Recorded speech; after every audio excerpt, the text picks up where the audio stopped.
Al-Quran, khalaqal insan, 'allamahul bayan.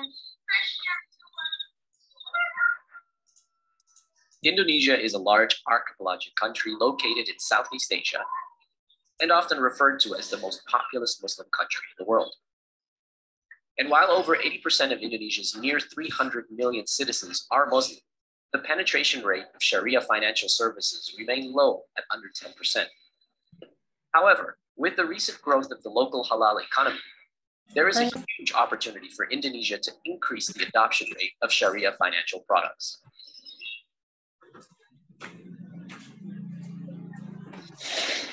From the humble beginning of our journey in 2018, we have committed to put forth a vision of how the principles of Sharia that uphold the values of ethics, high governance, and fairness society will enable financial industry to bring a more equitable society if implemented right and at scale. And these values have brought us now as the leading Sharia-compliant financial technology platform worldwide and will pave the way in creating a sustainable digital halal system in years to come. Alami began by launching a peer-to-peer lending platform in 2019, focused on providing productive and Sharia-compliant loans to small to medium enterprises. Fast forward 2 years, we are now the leading global SME fintech lending platform, having dispersed over $100 million across over 3,000 loans. While this has impacted many SMEs and local farmers, it has also provided investment opportunities for many retail funders to support local Islamic entrepreneurs while also achieving solid returns. In 2021, Alami was awarded Best P2P Financing Platform at the Assets Islamic Finance Awards, a culmination on top of many local and international awards received within our first 2 years of operations. This success, as well as increasing market demands, prompted us to begin expanding our line of business within the Islamic financial industry. In March 2021, we successfully acquired the only Sharia rural bank in Jakarta, proceeded to develop app-based digital banking services, and rebranded it Hijrah Bank, a Sharia-compliant digital bank for the discerning Islamic community. To date, over 20,000 people have signed up for early access and counting. In addition to providing financial services, Alami is also increasing demand in the market by launching the Arkam Business Accelerator, providing training and mentorship to over 1,300 entrepreneurs in its first batch alone in November 2021. The initiative is expected to accelerate the growth of Islamic SMEs through a combination of knowledge sharing, as well as access to business tools, markets, and working capital. And to help increase Islamic financial literacy in the country, we have also launched the Alami Institute in 2021, a think tank and research hub to push innovation in Islamic finance, as well as improving the awareness and understanding among stakeholders, from academics to the independents. We believe that this is only the beginning, a spark, igniting a bigger movement towards establishing our vision of a digital halal ecosystem that accommodates the need for halal transactions that are both accessible and user-friendly for Indonesia and beyond.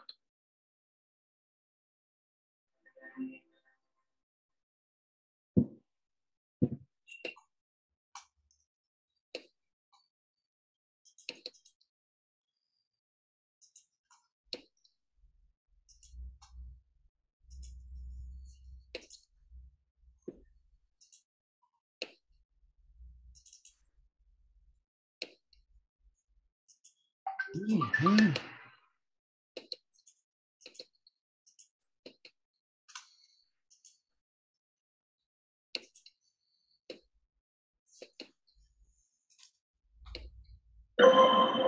kita ingin yang terbaik, hati dan pikiran kita malah dibuat jungkir balik.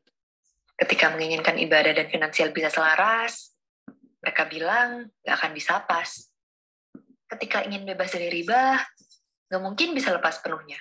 Bahkan jauh lebih riba katanya. Nggak doyan bunga dibilang gak realistis. Punya rekening bank syariah dianggap gak praktis. Malahan bisa-bisa menghambat flow bisnis. Tapi, apa kita akan berhenti dan menyerah gitu aja? Kita bisa pilih untuk maju terus, tetapkan ikhtiar di jalan yang lurus. Kini, ketenangan bermuamalah ada di depan mata. Ibadah dan finansial kini jalan beriringan, dan kesempatan meraih keberkahan dalam bertransaksi ada di genggaman. Hijrah Bank, tanpa riba, tanpa ribet.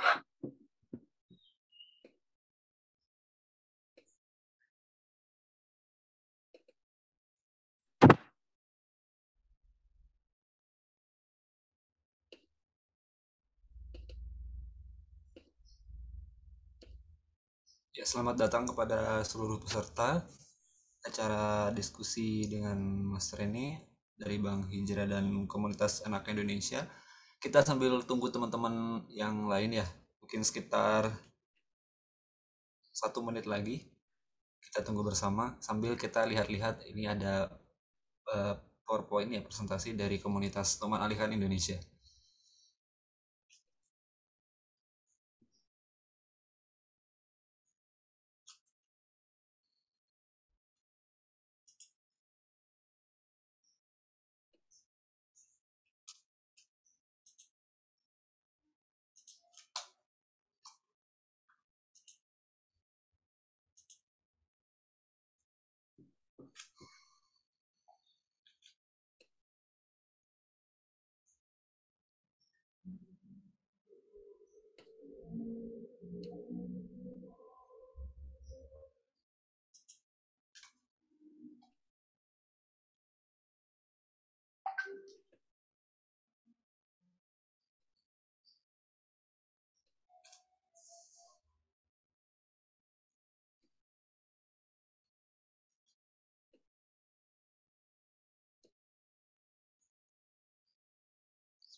Ya, sepertinya sudah cukup banyak ya, sudah ada 51 orang peserta. Kita akan langsung mulai saja acara kita pada siang hari ini. Bismillahirrahmanirrahim. Assalamualaikum warahmatullahi wabarakatuh. Terima kasih kepada teman-teman semua yang sudah hadir, menyempatkan waktunya untuk ikut acara diskusi kita pada siang hari ini. Terima kasih kepada seluruh panitia dari Bank Hijrah dan dari Komunitas Numan Alihan Indonesia. Terima kasih kepada Mas Rene yang sudah bersedia hadir untuk menjadi pemateri pada diskusi bareng kita pada hari ini. Ya, pertama-tama sebelum kita memulai, kita akan perkenalan diri dulu ya. Ya, perkenalkan, nama saya Randy, di sini saya berperan sebagai moderator. Ya, kami dari Komunitas Numan Alihan Indonesia ya. Mungkin teman-teman di sini masih asing, belum kenal apa itu Komunitas Numan Alihan Indonesia. Jadi Komunitas Numan Alihan Indonesia ini adalah suatu komunitas syiar dakwah Quran ya. Jadi komunitas Anak Indonesia ini sendiri itu dimulai tahun 2014 dari beberapa pendengar setia ceramah Ustadz Numan Alihan, dan beberapa orang ini kemudian akhirnya berkumpul dan mereka punya motivasi untuk mengajak Ustadz Numan untuk bisa datang ke Indonesia di tahun 2017. Sampai saat ini Ustadz Numan sudah 3 kali datang ke Indonesia, mulai dari memberikan ceramah di Masjid Istiqlal Jakarta, bahkan sampai memberikan pelajaran dasar bahasa Arab selama 10 hari non-stop ya. Kemudian Ustadz Numan Ali Khan sendiri adalah seorang pendakwah asal Pakistan yang sekarang tinggal di New York City, Amerika Serikat. Dan beliau juga seorang instruktur bahasa Arab yang mendirikan Bainah Institute for Arabic and Quranic Study. Gaya penyampaian Ustadz Numan itu dikenal luwes gitu ya, dan santai, namun sangat detail dan penuh makna. Pembahasan kajian Ustadz Numan biasanya seputar topik Al-Quran, mukjizat Al-Quran, serta kisah-kisah yang diambil dari Al-Quran. Komunitas Numan Ali Khan Indonesia atau NAK Indo sendiri saat ini memiliki beberapa aktivitas ya, seperti sharing-sharing knowledge yang diambil dari materi-materi yang sudah dibahas oleh Ustadz Numan. Ada banyak sekali mutiara-mutiara ilmu yang diambil dan di-share kepada anggota komunitas. Beberapa agenda unggulan dari komunitas Numan Ali Khan sendiri yaitu ada VOB atau Voice of Bainah, code sharing, video subtitling, podcast, dan dakwah story morning ya.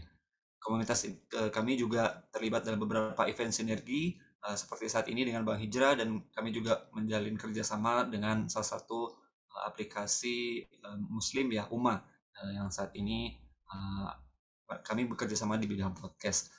Kemudian juga kami sebagai suatu komunitas syiar dakwah terdiri dari beberapa volunteer, walaupun memang sebagian besar bukan ahli dakwah ya, mungkin bukan jurusan Islam atau yang sebagainya, tapi kami semua berusaha untuk melaksanakan peran dakwah itu ya, sesuai kemampuan masing-masing, sekecil apapun yang bisa kami lakukan. Rencananya di pertengahan tahun 2020 awalnya Ustadz Numan tuh ingin datang ke Indonesia, namun karena adanya pandemi akhirnya agenda tersebut ditunda, dan semoga dalam waktu dekat ini Ustadz Numan bisa datang lagi ke Indonesia dan kita bisa langsung belajar dari beliau gitu ya. Ya mungkin itu sekilas ya pengenalan terkait komunitas Numan Ali Khan Indonesia. Selanjutnya kita akan lanjut dengan berikutnya akan dipandu oleh Mbak Arninta selaku moderator. Kepada Mbak Arninta kami persilahkan. Assalamualaikum warahmatullahi wabarakatuh. Selamat pagi Mas Randy. Ini sebenarnya kita Ya, selamat pagi, Mbak. kita sebenarnya sama-sama ya Mas Randy ya. Ini insya Allah aku membersamai Mas Randy dan juga teman-teman NAK Indonesia. Mungkin nanti kita sambil chit-chat aja ya Mas Randy ya. Karena insya Allah hari ini juga tamunya spesial, narasumbernya spesial. Mungkin aku juga perkenalkan diri. Namaku Arninta Puspitasari dari Community Development Bank Hijrah. Nah, mungkin sebelum nanti aku cerita sedikit gitu ya soal Bank Hijrah, mungkin Mas Randy aku bertanya, kalau sekarang volunteernya NAK Indonesia nih ada berapa banyak nih Mas yang aktif di Numan Ali Khan Indonesia? Volunteernya ya sebenarnya cukup banyak ya Mbak ya. Kalau di sebagai volunteer sendiri mungkin ada sekitar puluhan, sekitar 30-40 gitu ya. Tapi untuk member Voice of Bainah sendiri itu sudah sekitar 2.000 orang lebih Mbak. Jadi kami ada grup WhatsApp gitu ya yang isinya sharing-sharing materi dari Ustadz Numan yang sudah diterjemahkan, dan itu sekitar ada 13 grup WA gitu. Jadi sekitar 2.000 orang gitu ya yang mengikuti gitu materi dari komunitas NAK ini. Gitu sih Mbak. Oke, jadi memang Mas Randy seperti yang tadi Mas Randy cerita, acara kita pagi ini Bismillahirrahmanirrahim memang kolaborasinya antara komunitas NAK Indonesia dengan Bank Hijrah.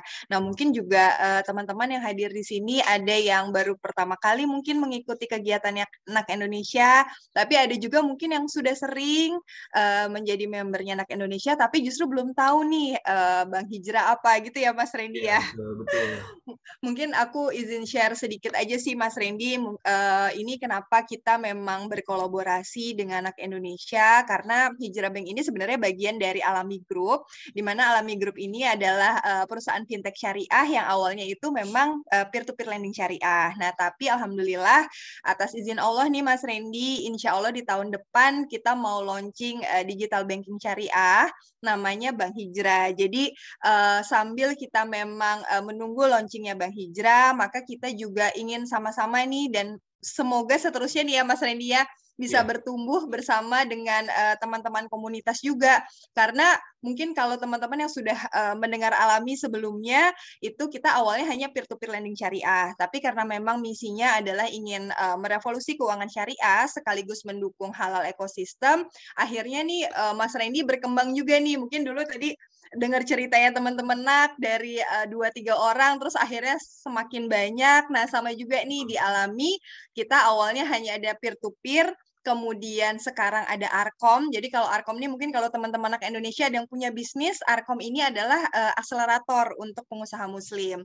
Kemudian ada juga Alami Institute. Nah, ini juga misinya ini nih Mas Randy. Jadi kalau teman-teman nanti pengen belajar keuangan syariah, pengen belajar soal muamalah, nah nanti ada nih dari Alami Group tuh namanya Alami Institute. Dan terakhir yang hari ini barengan sama anak Indonesia itu adalah Bank Hijrah Digital Banking Syariah yang kemarin kan teman-teman juga nih pada saat daftar acara gitu ya, kita infokan pada saat nanti tahun depan insya Allah Hijrah launching, teman-teman nanti insya Allah akan menjadi pertama nih yang akan kita infokan, insya Allah. Jadi mohon doanya ya Mas Randy, semoga NAK Indonesianya terus bertumbuh, di satu sisi juga Alami Grupnya juga bisa semakin memberikan manfaat barengan dengan teman-teman komunitas. Seperti itu Mas Randy. Iya, amin. Ya, terima kasih Mbak Arminta atas penjelasannya ya. Wah, menarik sekali ya Bang, suatu bank syariah yang maksudnya beradaptasi gitu ya Mbak ya di tengah digitalisasi bank yang saat ini sedang berkembang. Ya harapannya juga dari teman-teman komunitas juga bisa lebih melek finansial gitu ya, terutama kaum milenial nih Mbak biasanya yang ada di komunitas ini, jadi bisa berkolaborasi ke depannya. Bismillah. Nah, ini hari ini nih Mas Randy sepertinya narasumber kita hari ini sudah hadir. Nah, sudah saya spotlight nih hari ini. Assalamualaikum warahmatullahi wabarakatuh, Mas Assalamualaikum Mas Rene. Rene. Waalaikumsalam warahmatullahi wabarakatuh. Apa kabar Ninta, Randy, kawan-kawan semua? Sehat semua? Alhamdulillah sehat Mas. Mas Rene ini mungkin sambil perkenalan juga, silakan Mas Randy mau memperkenalkan Mas Rene atau justru baru kenalan nih Mas Randy sama Mas Ya Rene? sebenarnya saya baru kenal nih, belum pernah Baru kenal sebelumnya. ya? Masya Iya. Allah. Jangan membebani yang baru kenal untuk memperkenalkan. Biarin aja. Kalau nggak tahu, apa kita kenalannya di sini aja gitu ya. Iya, siap Mas Rene. Ya jadi teman-teman, insya Allah pada hari ini kita akan mengadakan ngobrol bareng ya dengan Mas Rene Soehardono. Beliau ini adalah seorang karir coach dan founder dari Limitless Talk. Beliau pada siang hari ini kita akan membahas topik bersiap bukan berambisi. Betul ya Mas Rene ya? Wah, gimana Mas Rene? Benar nggak judulnya itu Mas Rene? Aduh. Jangan-jangan begitu. Jadi alhamdulillah Mas Rene sudah bersedia nih sharing dengan teman-teman anak Indonesia dan juga Hijrah, dan ini alhamdulillah salah satu berkah juga silaturahmi. Mungkin kalau teman-teman tahu dulu Alami pas di awal itu sempat kenalannya teman-teman Alami sama Mas Rene juga salah satunya di acara Anak Indonesia ya Mas Rene ya, beberapa Benar, tahun waktu itu yang lalu di ya. Balai Kartini ya, kalau nggak salah ya. Oh iya. Silakan kalau gitu Mas Randy, ku serahkan lanjutannya obrolannya sama Mas Rene, tapi insya Allah aku akan standby juga nanti insya Allah. Soalnya biasanya ini nih, kalau acara bareng Mas Rene, biasanya aku bagian ini aja, bagian meramaikan supaya yang nyemil mogi pada bisa sambil nyemil. Tapi silakan Mas Randy dan Mas Rene, semoga obrolannya hari ini bisa menjadi refleksi untuk kita menyambut nih 2022 dan juga mungkin juga melihat perjalanan kita setahun kemarin seperti apa. Silakan Tafadol Mas Randy dan juga Mas Rene. Ya, terima kasih banyak pada Mbak Arminta. Salam kenal Mas Rene. Mungkin sebelumnya kita Salam Randy. Kenalan ya Mas ya. Ya, saya Randy dari komunitas Tuman Alikan Indonesia. Ya, di sini ya di komunitas Tuman Alikan Indonesia sendiri sebenarnya sempat bantu-bantu kegiatan termasuk Voice of Bainah ya, dan ada beberapa agenda lain juga gitu. Nah, mungkin di sini kita akan membuka pertanyaan nih Mas, untuk diskusi kita pada siang hari ini. Nah, judulnya kan itu bersiap bukan berambisi gitu ya. Nah, apa sih sebenarnya makna di balik judul tersebut? Silahkan dari Mas Rene, seperti Masya apa? Allah. Makasih Randy. Bismillahirrahmanirrahim. Rabbi syarh li sadri wa yassir li amri wahlul 'uqdatam min lisani yafqahu qawli. Saya kalau ditanya ke Randy seperti ini jadi kayak kita kayak ada di panggung gitu ya. Padahal saya nggak pengen kita ada di panggung. Ya, saya pengen kita ngariung. Tahu bedanya ya? Kalau ngariung tuh semuanya duduknya sama. Saya mau sapa dulu kawan-kawan yang ada di sini. Ya, yang saya kenal paling nggak ada Izul, ya ada juga ada Mbak Ari. Apa kabar? Lama nggak jumpa. Ada Bowo. Bowo ini penggerak inisiatif Live at FMCG. Itu menarik sekali gerakannya. Jadi kawan-kawan yang ingin tahu rasanya bekerja di organisasi fast moving consumer goods itu seperti apa. Terus ada siapa lagi ya? Ada Mas Iskandar, ya. Dan kawan-kawan yang lain. Makanya kita saling ngobrol supaya kalau ada yang perlu di-share sama kawan-kawan di sini bisa saling diketahui. Makasih juga buat Ninta, Randy dari Bank Hijrah tentunya. Can't wait untuk melihat, untuk bisa jadi nasabah awalan Bank Hijrah. Kalau dengar dari ceritanya istimewa banget.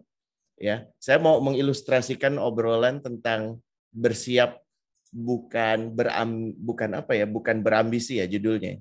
Judul kita apa tadi? Lupa, Ren. Ya, bersiap bukan berambisi, Mas. Iya, karena celakanya kita itu hidup di kultur yang menegaskan saya itu siapa kalau saya tahu mau kemana. Mau kemana tuh jadi cita-cita gitu ya. Lo mau jadi apa gitu. Nah, ini menurut saya rada PR karena saya percaya banget orang tersesat itu bukan karena nggak tahu mau kemana, tapi lebih penting karena nggak tahu dia di mana. Karena nggak tahu dia siapa, betul ya? Iya, betul. Jadi konteks yang menurut saya perlu kita mulai sebelum bicara kita mau kemana adalah saya ini ada di mana dan saya itu siapa. Dan kaitannya kenapa kok obrolannya bersiap? Karena dalam interaksi sehari-hari, setiap kali saya tanya, lo siapa sih? Gitu ya, saya tanya misalnya Bondan siapa sih? Gitu. Nadia siapa sih? Kaula siapa sih? Rida siapa sih? Gitu ya. Kalau diajukan pertanyaan, do you know yourself? Jawabannya hampir 99,9% akan bilang apa? Yes, I know myself. Tiap hari bangun tidur gue ngeliat muka gue, maksud gue nggak tahu gue. Betul ya? Tapi waktu ditanya follow up questionnya, how do you know yourself? Iya, karena saya tahu saya mau jadi apa. Saya dalam waktu 5 tahun lah Mas, paling lama saya gantiin direktur saya. Paham ya? Saya mau jadi startup founder. Tuh judul founder tuh keren banget tuh. Jadi kayaknya everything at any cost di kartu nama gue, di LinkedIn profile gue, founder gitu ya. Jadi penemu gitu ya. Dia yang menemukan katanya gitu. Dan saya ngomong gini bukan karena menyelisihi yang melakukan itu, karena saya juga terjebak dalam situasi yang sama. Paling tidak pernah gitu ya. Bahwa yang saya inginkan, yang saya ambisikan itulah jati diri saya. Padahal bukankah kita pernah dengar nasihat yang baik dari Rasulullah SAW bahwa apa yang kau pikir baik untukmu belum tentu baik, benar nggak? Dan yang buruk untukmu belum tentu buruk, malah justru baik, benar ya? Tapi kenapa ya kita sekarang kalau ditanya soal siapa saya itu lebih heavy-nya memberikan rujukan saya mau jadi apa? Nah, di sini makanya saya ingin mengurai bahwa baiknya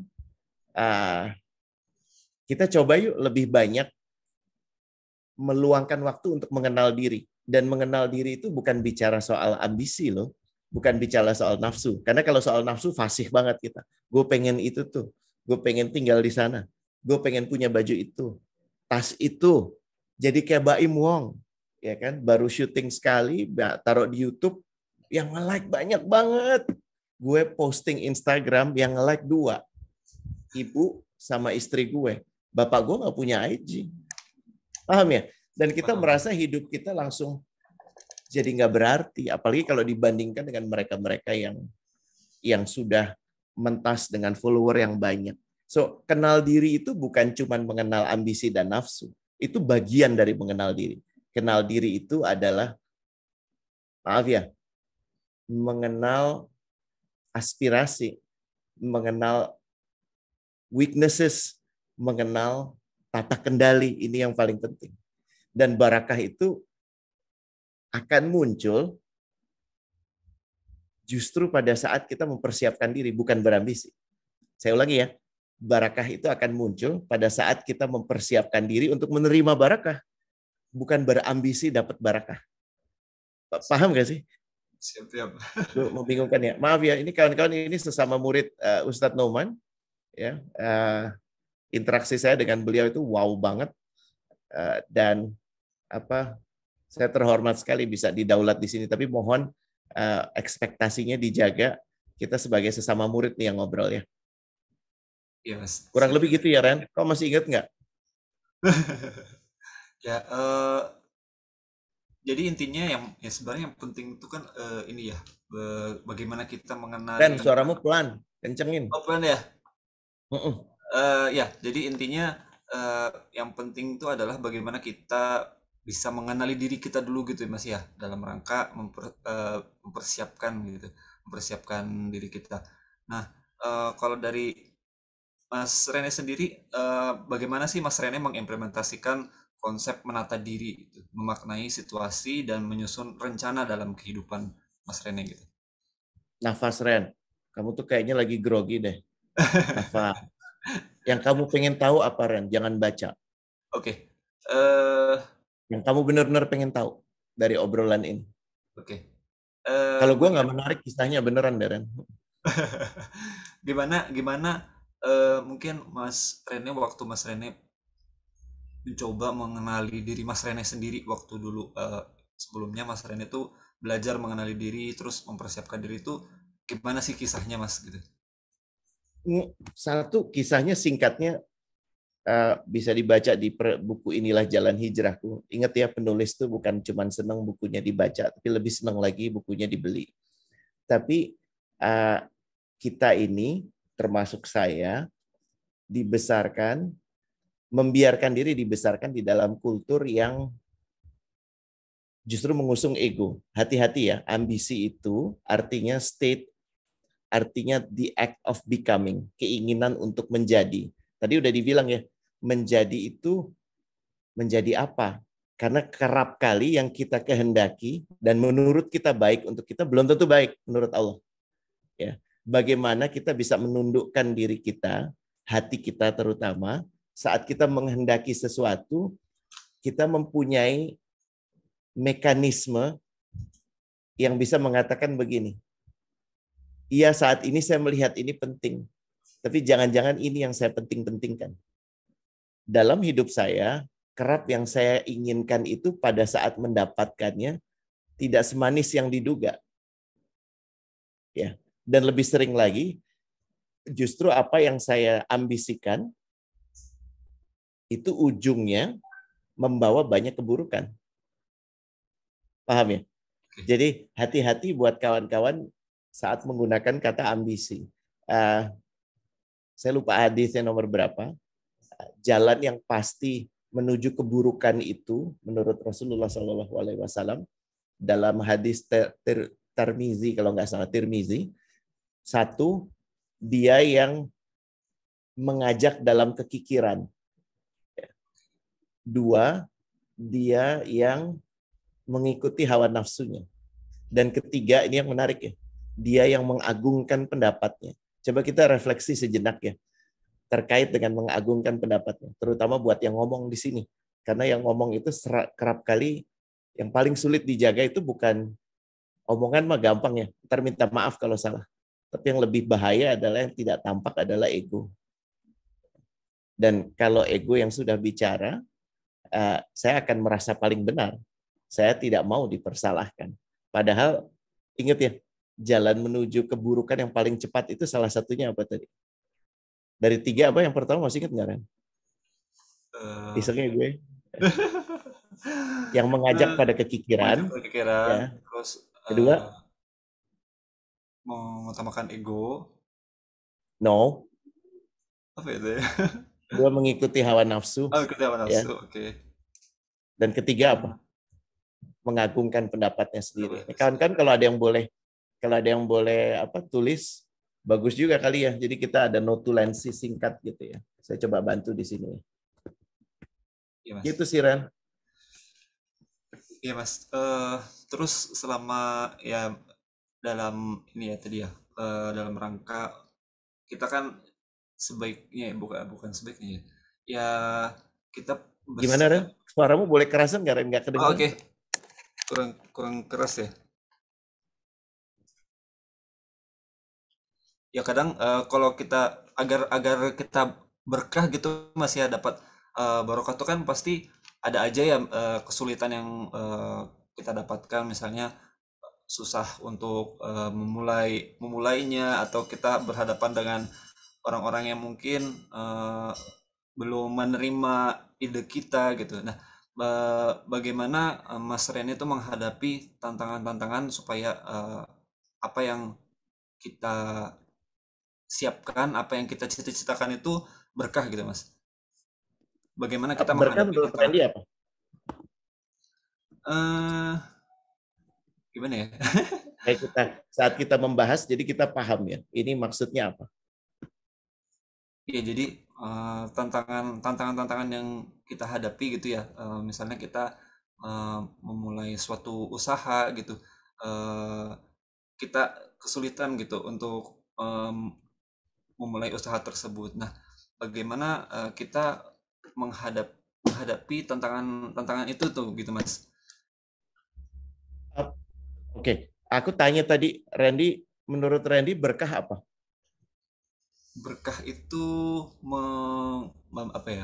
memberikan kebaikan dan mengundang kebaikan yang lebih banyak gitu, Mas. Good. Barakah ya itu ada beberapa elemen. Elemen yang paling mendasar Ustadz Ahmad itu mengatakan untuk menarik sesuatu dari yang buruk menjadi yang baik. Itu salah satu elemennya ya. Tapi elemen yang lebih banyak digunakan ada 3 sebenarnya. Yang pertama itu growth. Yang kedua itu senantiasa meningkat. Ini ada kaitannya dengan ilustrasi pertama, barakah gitu. Dan yang ketiga itu sustain atau unchange. Sekarang saya tanya Randy. Randy boleh nggak? Ini kita ngobrol ya Ren ya, supaya lebih rileks. Kawan-kawan yang lain mau jump in juga boleh, Ninta juga boleh mau jump in. Ada nggak yang kawan-kawan perhatikan di dunia ini, yang kalau dia tumbuh, dia tidak berhenti tumbuh? Yang pertumbuhannya tidak berhenti. Ada nggak? Coba boleh tulis di kolom chat ya. Contoh ya, ekonomi yang dahsyat banget Cina sejak 20 tahun terakhir meningkat dahsyat. Hati-hati, baru kemarin mereka menyatakan stagflasi. Jadi untuk sebuah negara dahsyat seperti Cina yang pertumbuhannya seolah-olah tanpa henti, at some point in time dia berhenti. Paham ya? Menarik ya? Ada nggak? Ada orang kemudian berderma. Ini ada yang nulis wakaf. Oke, nice. Apakah wakaf itu terus-menerus meningkat? Tidak pernah turun. Contoh lagi. Ada Mas, matahari. Karena dari ujung timur ke barat, betul ya? Kita belum masuk dari barat ke timur ya. Itu tidak berubah katanya. Iya, tapi kemudian kita ketemu dengan para astronomer yang punya kapasitas untuk meneropong langit yang luas itu, dan mereka melihat ada matahari-matahari lain, bintang-bintang lain seperti matahari yang muncul dan tenggelam. Ada nggak? Jadi kalau gitu. Ini aku masih nunggu. Pohon, Alicia. Pada saat pohon itu dari biji, dia tumbuh betul. Sampai kemudian menjadi beringin, seolah-olah tidak pernah dia bergeming. Pohon paling tua di dunia itu umurnya 3.000 tahun. Jadi waktu Nabi Isa alaihissalam berjalan di permukaan bumi, pohon itu sudah 1.000 tahun. Masih terus tumbuh sampai sekarang. Tapi apakah bumi usianya 3.000 tahun? Enggak. Ada satu waktu di mana dia itu tidak ada, dan akan ada satu waktu di mana dia nggak ada lagi. Betul nggak? Jadi ada nggak? Ayo Randy. Apa ya? Ya Kalau tergantung, aku juga tergantung jawabnya. tergantung. Apa ini Mbak Arnita mungkin bisa bantu? Oke, Boleh. Anung bilang di Tuh, dunia Mas. binatang gigi spesies rodentia terus tumbuh kalau nggak salah. Dia ingat waktu masih SMA. Hebat sekali. Ya, ini saya salah satu mata pelajaran yang sering kali kalau dia masih ingat tuh artinya pas kita bangun nih. Atau gurunya asik banget, makanya kemudian kita ingat. Iya, tapi kan tikusnya suatu saat dia akan mati, dan kalau tikusnya mati dia nggak tumbuh lagi. Betul. Ayo apa coba? Menarik ya. Ilmu Siapa yang diamalkan. Hari ini Rene berbagi hadiah Prabowo. Besok belum tentu. Ngeselin ya. Jadi Ini kesimpulan sementara ya. Gimana Anita? nggak boleh call a friend, nggak boleh ya, Mas Rene ya? Boleh. Boleh ya, Pak. Ini kita call teman-teman yang ada di sini. Boleh loh. Ini sebenarnya Banyak kan settingnya masih unmute ya. Tapi kalau teman-teman mau ada yang jump in, nggak apa-apa banget ya, Mas Rene. Kita karena ngariung ya, Mas Rene. Jadi kalau ada Iya, yang nanti silakan. mau menanggapi, mau langsung boleh banget. Masya Allah. Nih multi level pahala. Benar juga tuh Fadil ya. Ya. Tapi jawabannya udah banyak, udah ada beberapa ya. Makasih ya Novita ya. Makasih juga untuk untuk kawan-kawan yang menyebut yang tetap itu apa coba? Allah, betul ya? Yang tetap itu katanya, pernah dengar nggak? Di kehidupan sejati kita nanti, kita akan memperoleh ketetapan apakah hidup ini akan sepenuhnya kenikmatan atau sepenuhnya penderitaan. Betul nggak? Sepenuhnya itu artinya selamanya. Ya. Ada yang udah pernah ke surga neraka? Mungkin mau berbagi kisahnya? Siapa ya? Ada yang udah pernah belum nih ke surga ke neraka ditanya ya? Belum ya? Ini banyak teman-teman alami squad juga nih aku lihat yang hadir nih, Mas Rene. Iya. Sekalian teman. Salam buat kawan-kawan alami. Barokah ya. Nah, kita kan sering ngomong gitu ya. Tapi kita nggak ngerti pada saat ngomong barokah ya. Maksudnya apa gitu ya. Nah, kita coba bedah sekarang ya. Dan ternyata yang artinya barokah itu sesuatu yang terus meningkat, apa tadi? Terus tumbuh. Masih ingat nggak yang terakhir? Unchanged, sustain. Tuh, apa coba yang seperti itu? Jadi kesimpulan sementara boleh nggak saya bilang? Ya, bahwa apapun yang terus tumbuh dan tidak berubah itu tidak tampak. Karena semua yang tampak pasti suatu saat dia tidak akan lagi tumbuh, dia akan mati. Betul ya? Jadi nomor satu, kalau kita bicara barakah, yang kita kedepankan itu bukan yang tampak, tapi yang tidak tampak. Problemnya, mata kita hingga menjelang sakratul maut nanti hanya melihat hal-hal yang tampak. Punya follower banyak, tampak. Jabatan, tampak. Duit, tampak. Naik pangkat, tampak. Rumah, tampak. Jadi pada saat kemudian Randy ngomong, barakah ya rumah barunya, Randy punya pemahaman ya, bahwa sebenarnya rumah itu saat ini akan didiami, akan bertumbuh hingga satu titik di mana nanti mungkin harus dijual. Penghuninya akan tidak ada lagi di situ. Tapi apa yang tinggal kemudian? Barakahnya. Ya, tadi ada yang sempat menyebut amal, ya, dan itu akan terus ditumbuhkan, dan yang menumbuhkan bukan kita, yang menumbuhkan itu Allah. Ya. Jadi artinya kalau kita mau menyebut diri kita adalah orang-orang barakah, ya, kita mau menyebut orang-orang yang menghendaki barakah. Tugas nomor satu memahami esensi barakah, lalu kemudian memantaskan diri kita mendapatkan barakah itu tadi. Ya, itu sih. Mudah-mudahan menjawab ya. Jangan ngomong tantangan lagi kalau udah kayak begini, karena tantangan itu natural. Kalau nggak ada tantangan, ya kita nggak akan. Kalau kita nggak dapat resistensi, ya semua gampang-gampang aja. Bagaimana menghadapinya? Menata diri, memahami kenapa tantangan itu diberikan. Kalau tantangan itu diberikan, kita yakini cuma sekedar untuk mempersulit hidup kita. Ya. Kenapa ya gue dikasih ini? Oh, Allah nggak suka nih sama gue. Maka mekanisme kita sama Sang Pencipta itu transaksional. Bukankah Allah memperkenalkan dirinya sebagai Bismillahirrahmanirrahim? Cinta Allah itu melebihi cinta ibu kita saat kita masih bayi, saat kita masih disusui.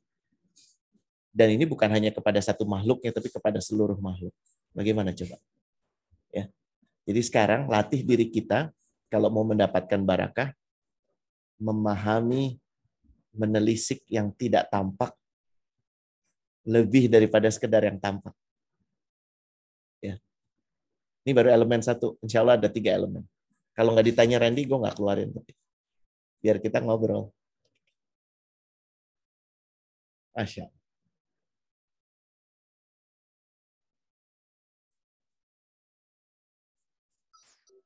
Mas Randy sepertinya masih di mute suaranya. Oh, atau nih, jadi Mas Randy, nasib para teman-teman yang mendengar acara pagi ini itu tergantung pertanyaan Mas Randy nih. Karena tadi semuanya akan dibahas kalau Mas Randy bertanya. Oh, Mas Randy Ya, nggak bisa unmute kah ya, Mas Randy? Betul nggak? Betulkah Mas Randy? Nah, nih betul tadi ada baru 1 Mbak Laila, benar sekali. Elemen berkahnya baru 1 yang kita bahas ya, Mas Rene. Iya. Apa yang kepikiran Mas Rene, pernah ada pengalaman barakah nggak mungkin? Yang tadi Mas Rene bilang. Jadi tadi ya Mas Rene menarik ya Mas Rene. Itu sesuatu yang tidak tampak, yang berarti harusnya kita rasakan ya. Benar nggak Mas Rene? Mas Rene masih unmute, sorry. Thank you Ninta. Karena memang rasa itu adalah elemen untuk mengkalibrasi hal yang nggak tampak, ya kan? Kita baru ketemu satu orang, kita nggak kenal dia, tapi kita punya rasa, betul ya? Nah itu sebenarnya dari mana coba? Ya, anak Randy banyak banget.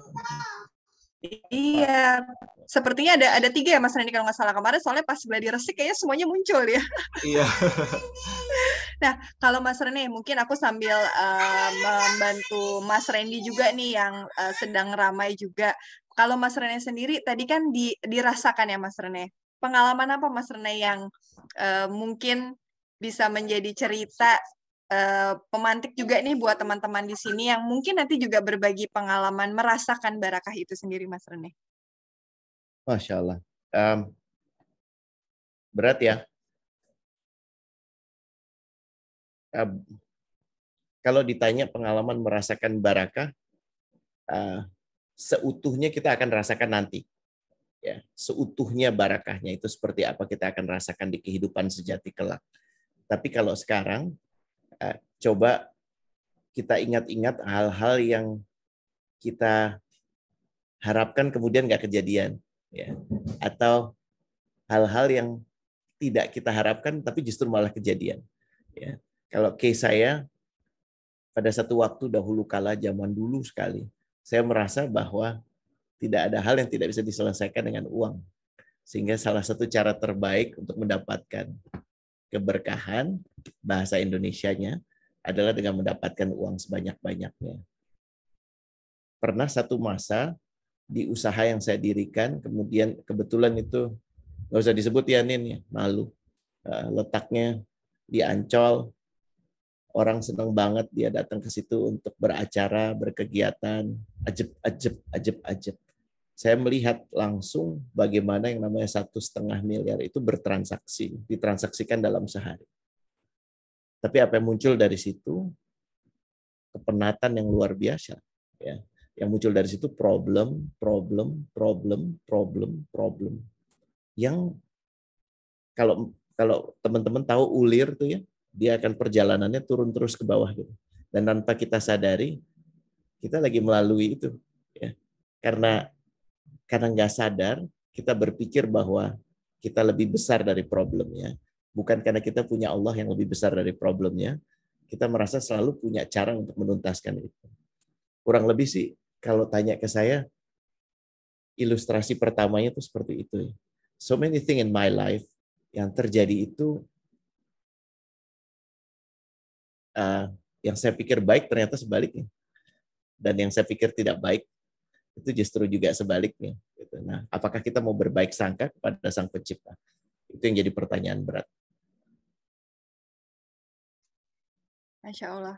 Mungkin di sini teman-teman yang mau berbagi juga pengalaman keberkahannya tadi, boleh banget kita bertanya juga ya, Mas Rene ya. Siapa tahu teman-teman di sini juga ada yang. Kalau saya sendiri sih sebenarnya Mas Rene, mungkin kalau salah satu, mungkin apakah dari, mungkin ini sedikit doang gitu ya, tapi salah satu keberkahan yang dirasakan adalah memang salah satunya tadi Mas Rene bilang ya, sesuatu yang mungkin tadinya apa namanya sedikit terus kemudian bertambah gitu ya, meningkat Mas Rene. Itu adalah silaturahmi sebenarnya. Karena mungkin banyak yang pengalaman aku sendiri gitu, misalnya contohnya hari ini dengan teman-teman anak Indonesia, dengan Mas Rene juga, itu sebenarnya silaturahmi yang dibangun sebenarnya bukan hanya karena acara ini ya Mas Rene, tapi sudah bertahun-tahun yang lalu mengenal Mas Rene, mengenal Mbak Muna gitu ya, di mungkin kantor yang lama, segala macam. Tapi kemudian Allah tambahkan bukan hanya jumlah temannya gitu ya, tapi justru dari silaturahmi ini kita jadi bisa barengan di acara hari ini. Bahkan mungkin sebagian yang belum tahu gitu ya, aku juga sebenarnya salah satu tersambung dengan teman-teman Alami itu juga salah satunya adalah karena silaturahmi dengan Mas Rene. Nah ini yang mungkin kalau dulu aku mau mikirnya itu ya sesuatu semua nggak ada yang, mungkin orang melihatnya kebetulan, padahal semuanya itu sudah direncanakan ya Mas Rene ya sama Allah ya. Nah itu yang Kalau boleh mengomentari, Ninta justru apa ya? Mungkin disadari atau tidak, tapi kayaknya memang Ninta tuh kerap berusaha memantaskan diri. Dan salah satu cara memantaskan diri yang paling efektif mendapatkan barakah dengan membuka dan menjaga silaturahmi. Ninta selalu jadi orang pertama yang saya ingat mengucapkan salam. Ya, dia selalu jadi orang yang kalau ketemu tuh menyenangkan gitu. Dia tidak bawa problem, dia bawa banyak senyum. Itu salah satu cara memantaskan diri dan nggak heran diganjar dengan begitu banyak akses pertemanan ya Ninta ya. Sehingga bisa sampai pada Ninta yang sekarang. Masya Allah. Kan Terima kasih. nggak gemuk. Jadi ingat ya waktu di koma ya. Masya Allah. Iya benar Mas Rene. Jadi itu yang kadang-kadang kita suka melihat sesuatu yang tadi Mas Rene bilang, sesuatu yang tampak. Padahal kalau dilihat yang tampak, Masya Allah mungkin bisa jadi yang tampak orang sekarang lihat secara tampak baik gitu ya. Padahal sebenarnya proses sebelumnya yang tidak tampak, apa yang dirasakan, jurninya itu yang tadi Mas Rene bilang, keberkahannya itu yang dirasa sih sekarang. Gitu. Masya Allah, Masya Allah. Tapi Mas Rene, tadi kan itu soal meningkat ya Mas Rene. Tapi mungkin di sini teman-teman nih juga ada yang bilang gitu ya, apa namanya soal ini nih Coach Rene. Kalau kita memiliki goal dalam hidup gitu, lebih baik mengalir saja atau mempersiapkan diri. Nah, ini kan sebenarnya lain sama apa topik kita hari ini Mas Rene. Tadi Mas Rene bilang di awal gitu, ini bukan soal kita memiliki ambisi, tapi kita memantaskan diri yang seperti tadi Mas Rene bilang. Nah, tapi kalau kita punya goal, gimana tuh Mas Rene? Mungkin orang suka bilang sekarang mungkin work-life integrated atau menyeimbangkan antara ambisi dengan usaha dan lainnya. Bagaimana tuh Mas Rene? Ini ada yang bertanya kaitannya dengan goal yang kita punya gitu. Masya Allah. Makasih Faye sudah bertanya. Makasih Ninta udah menyuarakan pertanyaannya Faye. Ini elemen berikutnya mungkin saya akan gunakan. Goal tuh boleh, tapi perspektif goal itu harus dipaham, harus ditanam dalam konteks horizon seluas-luasnya. Ribet ya bahasanya, sejenak ya. Saya coba merangkai kata-katanya. Kalau yang ultimate saya kehendaki itu jadi CEO sebuah perusahaan BUMN. Misalnya kan lagi heboh ya. Banyak sekali sekarang kan. Itu jadi kayak portofolio handal. Maka goal-goal saya dirancang untuk misi ultimate itu tadi, paham ya? Paham ya? Dan kalau misi saya adalah menjadi sesuatu yang lebih lagi, misalnya kalau secara struktur Presiden Republik Indonesia, maka artinya goal-goal saya harus menyesuaikan itu. Tapi ingat ya, kan tadi dalam menetapkan misi, ada ajakan untuk melihat yang nggak tampak. Jangan-jangan saat saya menginginkan menjadi CEO BUMN atau Presiden Republik Indonesia at any cost, maka saya akan kehilangan yang lebih besar. Ada nggak yang lebih besar dari menjadi Presiden Republik Indonesia atau CEO BUMN? Aku nanya ke Faye, kalau bisa dibuka Faye. Bisa, silakan Mbak Fe. Aku sudah setting untuk bisa unmute. Halo Coach, ketemu lagi Nah. Coach. Oh, laki-laki, Masya Allah. Ya, Masya Allah. Iya. Kalau Coach masih ingat, saya dulu adalah orang yang dibuat punya simulasi dengan Pak DSDW. Kalau nggak salah. Di mana kita jumpa ya, Faye? DSDW, kalau nggak salah ya. Di C-Level Talk. Oh, dulu Masya juga Allah. pernah Oh, kita iya. ketemu di Balik Kartini, Coach. Jadi masih belum selesai dengan pertanyaan saya kemarin, Coach. Silakan. Para dosen dan yang lainnya. Putus-putus, Jadi Faye. nyambung, Coach. Oh, sorry. Nah. Udah? Udah. Jadi saya sekarang lagi di titik di mana diminta oleh kantor untuk S3. Sedangkan ketika berkontemplasi dengan diri sendiri itu punya goalnya nggak ke arah sana, Coach. Diminta Ya, untuk goalnya apa, nggak ke Faye? arah sana. Jadi lanjut S3 oleh kantor. Oke. Saya ngajar ceritanya, Coach, di sebuah kampus swasta. Oke. Nah, tapi ketika, ya benar tadi kata Coach ya, jadi ketika saya melihat ke diri sendiri, ngobrol sama diri sendiri itu bukan itu yang saya mau di hidup ini. Gitu. Yang Faye mau apa? Yang saya mau itu justru ketika saya terlibat dengan teman-teman sekarang gitu ya, Coach ya, yang banyaknya di entrepreneur gitu, yang banyak juga akhirnya aktif untuk mengelola masjid gitu. Karena banyak teman-teman yang ke arah sana, akhirnya ada kecenderungan ke arah sana. Masya Allah. Sedangkan dari kondisi sekarang, kondisi kantor kan, harus ngajar, diminta untuk S3. Sedangkan kalau misalnya S3 itu akhirnya harus fokus buat penelitian dan lain sebagainya. Dan itu menurut saya bukan saya banget gitu, Coach. Gini, mengurainya begini. Hati-hati pada saat kita menghendaki sesuatu, menurut kita baik, ternyata nggak baik.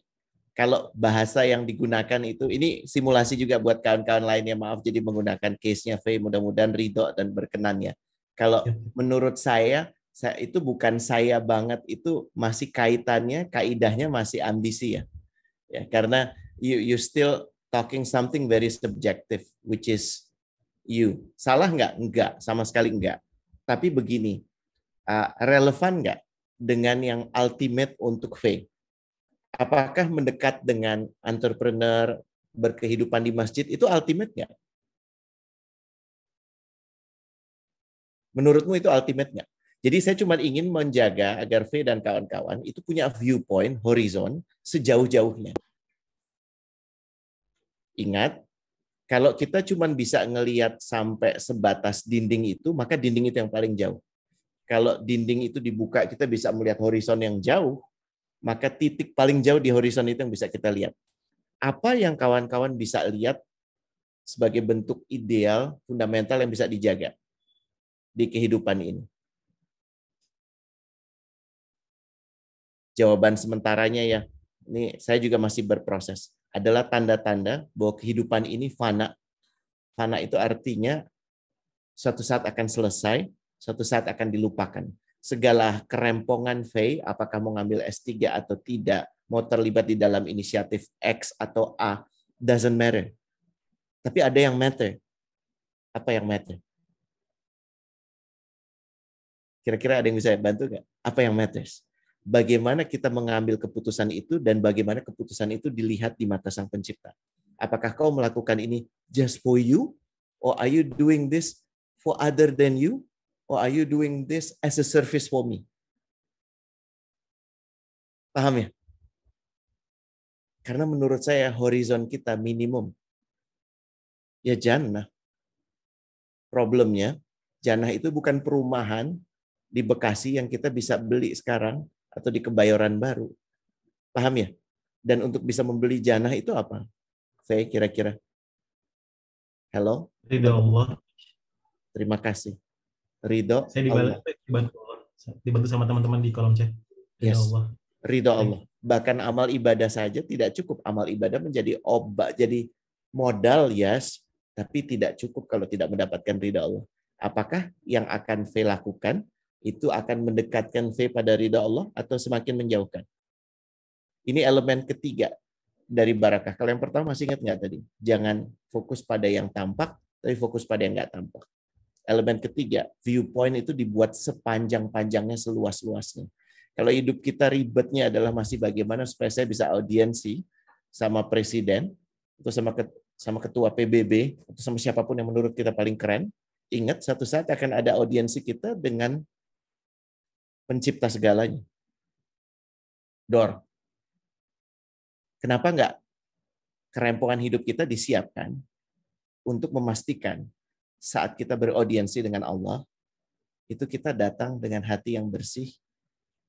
Ini Rene ngomong untuk mengingatkan diri sendiri ya, dengan tangan yang bersih, dengan mata yang bersih, dengan telinga yang bersih. Dan kerap kali keputusan-keputusan saya mau jadi apa, saya ambil atau tidak ambil, bukan itu. Tapi kenapa melakukan itu? Itu yang harus ditanya. Masya Allah. Terima kasih jawabannya Coach Rene. Ya. Barakallah Coach. Sehat-sehat Coach. Sehat-sehat selalu, V. Masya Allah. Semoga menjawab ya kawan-kawan. Terima kasih V sudah jadi pembuka. Randy harusnya berterima kasih karena udah dibantu oleh V. Tadi fokus pertama adalah can be seen. Tidak bisa fokus terhadap yang tampak, tapi justru yang tidak tampak. Kedua, viewpoint sejauh-jauhnya. So tinggal satu lagi. Insya Allah ada yang bertanya juga. Fadil mungkin? Silakan Mas Fadil, sudah raise hand. Masya Allah. Terima kasih Safira. Silakan Mas Fadil. Mau langsung bertanya? Sudah bisa unmute? Oh, oke. Masih di setting ya? Sudah? Coba. Sudah bisa Mas Fadil?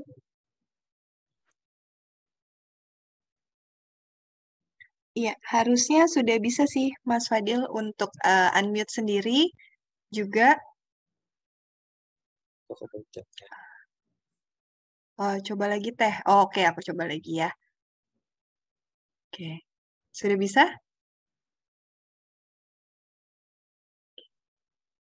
Belum bisa ya, Mas Fadil?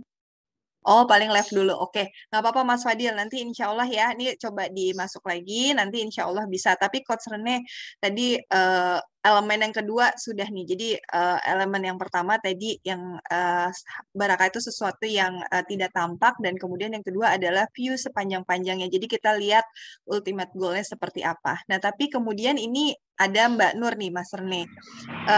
Lagi-lagi kalau tadi, oh ini Mas Fadil udah masuk. Silakan Mas Fadil, mau lanjut dulu?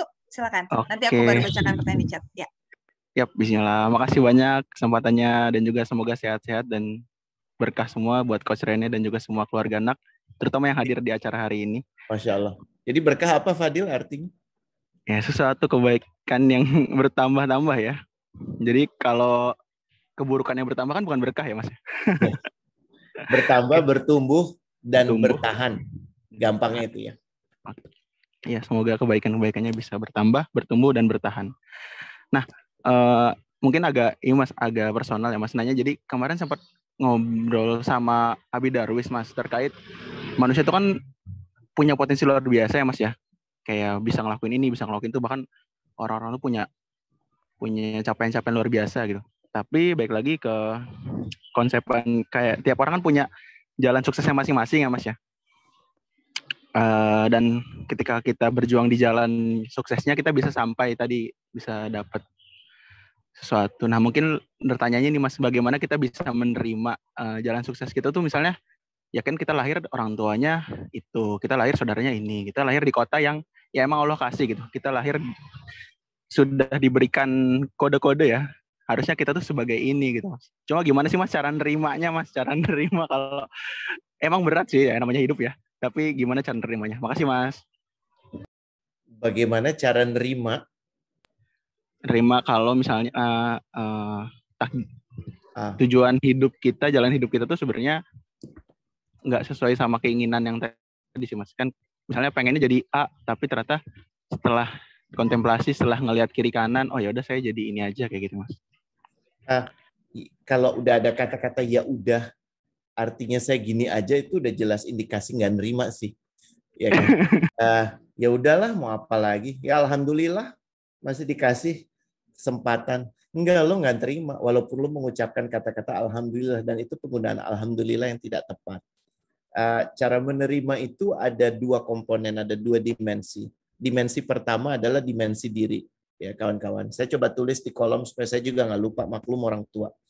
Pertama, menerima dulu kondisi sepenuhnya. Ya, menerima kondisi sepenuhnya itu adalah nggak beropini tentang kondisi itu. Saya ulangi ya, bukan beropini tentang kondisi itu. Contoh, main, lu udah nyiapin diri, main olahraga lu apa, Fadil? Bulu tangkis, Mas. Bulu tangkis. Udah nyiapin diri setahun. Ya, lawan musuh bebuyutan di RT sebelah. Udah yakin banget menang. Kalah. Telak. Kalahnya telak. Kesel. Raket dibanting dan segala macam. Nomor satu, yang harus dilakukan adalah menerima kondisi sepenuhnya, tidak beropini. Terima kasih ya Dewi. Tidak beropini tentang kondisi yang dihadapi. Ya, jadi terima kondisi itu mutlak. Kenapa gue punya bapak yang berhubungan sama dia tuh kayak jihad fisabilillah, atau emak gue yang apa-apa ditanya. Hei, hati-hati loh. Ya, hati-hati. Ya, karena viewpoint kita tuh pendek banget, apalagi kalau kita cuma bisa memaknai dunia yang sekitar kita. Dan kita, kalau saya kasih ilustrasi begini deh. Fadil masih lihat kalau ada dinding batu bata, ada beberapa batu bata yang miring-miring gitu ya. Fokus kita kan bukan ke dindingnya, ke batu bata yang miring. Kenapa ya miringnya? Padahal lo udah dikasih batu bata. Syukur itu artinya apa, Fadil? Halo? Ridho ya, Mas. Ridho sama apa yang dia dikasih ya? No, syukur. Syukur itu kata dasarnya, ingat ya, juga dengar dari Ustadz Numan, makanya sempatkan simak. Ustadz Numan punya begitu banyak hasanah ilmu. Syakaroh. Dalam bahasa Arab, syakaroh itu lazimnya digunakan untuk menjelaskan satu kondisi di mana dapatnya sedikit, memberinya banyak. Saya ulangi, dapatnya sedikit, memberinya banyak. Musim paceklik, lo nyari rumput hijau di Arab kagak nemu. Yang ada cuma jerami, itu pun sedikit. Dikasih ke kambing, kambingnya makan jerami yang sedikit itu, yang kering itu, susunya banyak, barakah. Ya, susunya banyak, sakaroh, sorry. Paham ya? Jadi tugas kita itu bukan melihat apa yang kita nggak punya. Tugas kita itu menghitung nikmat yang sudah diberikan. Bukankah Allah pernah mengatakan begini, makhlukku yang bernama Ibrahim alaihissalam itu termasuk orang yang sedikit bersyukur. Kesel nggak? Ya. Sorry ya, Nabi Ibrahim. Ya, Nabi Ibrahim yang hidupnya epic banget. Maaf ya Fadil, sesusah-susahnya hidup lo belum pernah kan dilempar ke api? Pernah nggak? Semoga belum. Kayaknya enggak ya. Senegara. Nabi Ibrahim itu dilempar ke api. Ya, atas kuasa Allah api itu menjadi dingin. Dan ini bukan anjuran untuk Anda melemparkan diri Anda ke api ya. Sorry. Tapi apa yang terjadi di sana coba Fadil? Allah menyebut Nabi Ibrahim yang harus mengorbankan anaknya Ismail. Betul ya? Betul nggak? Lo pernah nggak disuruh milih? Kalau lo punya anak, suruh pilih. Randy kan udah punya anak, pilih salah satu anak. Lo pernah ngebayang nggak orang tua ditempatkan dalam kondisi seperti itu? Dan dia melakukan itu, dan Allah menyebut dia sedikit bersyukur. Artinya apa? Di antara sekian banyak, maksudnya gini, di antara banyak hal yang bisa disyukuri oleh Nabi Ibrahim, nikmat yang Allah berikan itu jauh lebih banyak dari itu. Jauh lebih banyak dari itu. Problemnya, mata kita itu hanya terlatih untuk fokus pada yang kita nggak punya. Ya, jadi nomor satu apa? Apa? Menerima kondisi sepenuhnya. Ya, dua, ini yang paling berat nih. Ya, mengakui emosi. Mengakui emosi itu membuat diri mengamati diri, bukan bereaksi. Ya, ini aku tulis biar nggak lupa ya. Contoh, orang yang bilang gini, jangan marah, gue nggak marah. Terus siapa gue marah? Ya artinya lo marah, Bang. Bahkan lo nggak sadar kalau lo marah. Ya, orang yang sadar kalau dirinya marah, dia nggak akan marah-marah. Ingat ya, jangan mementingkan cuman happy, karena happy itu nggak akan terjadi kalau lo nggak merasakan kesedihan. Fadil, Nelson Mandela itu di penjara 24 tahun. 24 tahun itu 9.000 hari. Di penjara, men. Dan keluar dari sana, dia bukannya maki-maki orang yang menjarain dia, kaki kita keinjak aja kita pengen maki orang yang injak. Nelson Mandela di penjara, disiksa, dan segala macam. Dia keluar, tahu nggak apa yang dia lakukan? Dia maafkan semua orang yang berbuat kesalahan sama dia. Dia marah nggak? Pernah dia marah. Tapi dia menundukkan amarahnya dengan mengakui kemarahan. Paham ya? Kita kan kerap jadi tunggangan emosi kita. Jadi bukan kita yang menunggangi emosi, kita yang ditunggangi emosi. Saat kita sedih, kita nggak sadar kita sedih, masuklah kita ke depresi. Makanya kemudian ada quarter life crisis, itu diri kita ditunggangi oleh emosi kita. Udah gitu masuk juga kultur toxic positivity, semua harus happy, ya. Mau kondisi paling buruk sekalipun happy, gitu. Nggak bisa.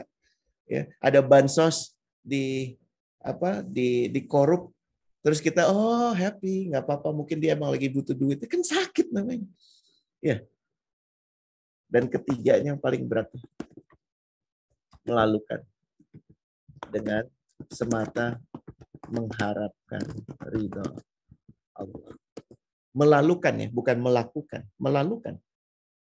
Ya, Masya Allah. So, ini dimensi pertama. Dimensi kedua, dimensi pertama paham ya? Udahlah cukup dimensi satu aja ya Fadil. Terima kasih. Ya. Gimana Mas Fadil? Siap. Nanti yang lain nggak keburu, yang lain next. Oke, siap. Ya, Terima terima kasih kasih. banyak Mas Fadil. Mas Rene, jadi tadi aku menyambungkan tadi kan memang ada 3 hal ya, kalau nggak sesuai nih ternyata kenyataannya dengan apa yang kita harapkan gitu ya, ada 3 gitu. Nah tapi tadi Mas Rene juga sebut gitu, salah satunya adalah akhirnya kalau kita tidak menerima, akhirnya muncul nih stres segala macam. Nah ternyata di Slido nih Mas Rene juga sudah ada yang justru bertanya, bagaimana kalau kita menghadapi stres dan tekanan ini? Mungkin ini juga ya Mas Rene, mungkin sekarang tren kenapa kita sempat bahas juga Mas Rene sebelumnya di Pulih Bersama ya, kita bahas mengenai ada mental health, tentang stres juga, awareness segala macam. Nah, kalau misalnya menghadapi stres dan tekanan, kaitannya juga dengan keberkahan ini seperti apa Mas Rene? Bagaimana menghadapinya? Jadi di Slido tadi ada yang nanya nih Mas Rene, untuk mempersiapkan mental menghadapi stres dan tekanan ini. Mikir. Susah amat sih pertanyaannya. Stres dan tekanan itu adalah modal memperoleh barakah. Gitu aja gimana? Ngeselin ya? Jawaban singkatnya gitu. Jadi kalau kita hanya dihadapkan pada yang gampang-gampang aja, saya ilustrasikan gini deh. Anak saya suka banget main PS berapa ya? 4 ya itu. PS4. Dan kalau dia langsung main di level 10, stres dong dia, betul ya? Makanya dia mainnya level 1. Tapi kalau level 1 terus, bosen ya, betul ya? Jadi sebenarnya kalau yang kita rasakan itu relatif terhadap apa yang terjadi. Tugas kita adalah setiap kali kita melihat satu beban, responnya tuh jangan reaktif dulu. Ya, responnya jangan menghindar, jangan ini buruk buat gue. Ya, tapi tanya dulu ke dalam diri sendiri, why am I in this situation? Ya, why am I in this situation itu artinya kita menelaah, ada nggak yang kita lakukan yang membuat kita ada di posisi ini? Jangan-jangan emang gue songong aja. Ya, jadi kalau memang betul seperti itu ya tugasnya memperbaiki, minta maaf kah, ya, memperbaiki, menebus. Tapi kalau emang bukan karena elo, karena perilaku orang lain, ya bersyukur aja. Ya bersyukur. Syakarah. Ingat ya, bahwa apapun yang terjadi pada kita saat ini itu atas izinnya. Dan semua itu sudah diberikan sesuai dengan kapasitasnya masing-masing. Musibah itu kata dasarnya as-soba. Artinya menembak sesuai sasaran. Bukan bencana. Menembak sesuai sasaran. Siapa yang menembak?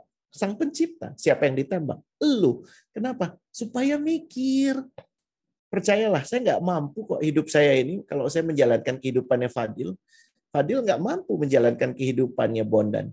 Bondan nggak mampu menjalankan kehidupannya Ninta. Kita semua sudah diberikan ruang dan porsinya masing-masing untuk sukses sejati. Sukses sejati itu nggak di sini. Sukses sejati di sini itu namanya husnul khotimah. Paham ya? Sukses itu bukan kemudian foto lo terpampang di ruangan, di semua ruangan. Bukan. Tapi foto lo ada di setiap ruangan itu bisa menjadi modal sukses sejati lo. Paham ya? Mendapatkan CEO itu bukan sukses sejati. Tapi menjadi CEO sejati bisa jadi modal untuk mendapat. Menjadi CEO bisa menjadi modal untuk mendapatkan kesuksesan sejati. Ya, semoga menjawab ya. Masya Allah. Jangan susah-susah lagi, udah tambah siang nih, belum makan. Berarti Mas Rene, boleh nggak kalau aku sebut yang tadi Mas Rene cerita, jadi sebenarnya kita punya tujuan dunia nggak apa-apa ya Mas Rene, tapi itu bisa membantu kita mencapai ultimate goal-nya tadi yang Mas Rene bilang ya. Dan kawan-kawan, bukankah karena itu kita dihadirkan di Republik tercinta ini. Republik yang 30-40% dari bangsa kita ini, kayak lu semua ini, hidupnya tidak sebaik lu. Lu sekarang bisa mengakses yang namanya Zoom. Itu udah satu kekhususan sendiri. Untuk satu orang bisa mengakses dan menginisiasi percakapan di dalam Zoom. Ada lebih dari 4 orang lain yang nggak bisa melakukan itu. Ya karena keterbatasan teknologi, keterbatasan uang, semuanya. Dan pertanyaannya, kalau kita di sini ngomonginnya cuma me, myself, and I, isn't it silly? Begitu banyak yang kita bisa lakukan. Bukankah kenapa kita sekarang selalu mengharapkan munculnya pemimpin yang adil? Tapi kita sendiri kemudian yang menyerahkan kunci itu kepada segelintir orang yang mempunyai kekuasaan sedemikian besar atas orang lain. Sebutlah oligarki, sebutlah partai. Betul ya? Kenapa? Karena kita semua menolak untuk memikirkan selain dari saya. Sudah satu titik selesai bicara soal life crisismu. Bicara tentang nation crisis. Kapan kita mau beranjak ya dari ekonomi yang basisnya masih natural resources ya sehingga keputusannya itu bisa ditentukan dari satu tanda tangan ya di pemerintahan di gedung DPR dan bukan sebuah sistem ekonomi yang bisa memberdayakan semua. Kenapa saya sangat tergila-gila? I'm very fond of Alami. Because what they are doing itu is changing how the economic structure. Dan kita semua bisa terlibat di sana. Dan kawan-kawan kalau dengar cerita mereka, lucu. Yang dilakukan itu ada birrun walidain. Ya. Bagaimana kemudian perusahaan memberikan bonus khusus diberikan kepada orang tua. Gimana coba? Mana ada perusahaan yang melakukan itu? Ini gue bocorin karena Ninta mungkin terlalu sungkan untuk menyampaikan ini. Ya, tapi itu indikator bahwa pemikiran kita itu pada yang nggak tampak karena kita paham doa ibu-ibu kita itu powerful. Jadi ya teman-teman ya, stop worrying about your life. Anda ada di tempat yang Anda seharusnya ada. Pertanyaannya, lo mau ngapain? Are you going to curse where you are now? Ya, mengutuk kenapa Allah menempatkan saya di sini, atau Anda punya pemikiran I can help more, I want to help more. Mulai dari satu orang, nggak bisa lo bantu 1000 orang kalau nggak diawali dari satu orang. Dan nggak perlu nunggu jadi CEO ya Mas Rene ya.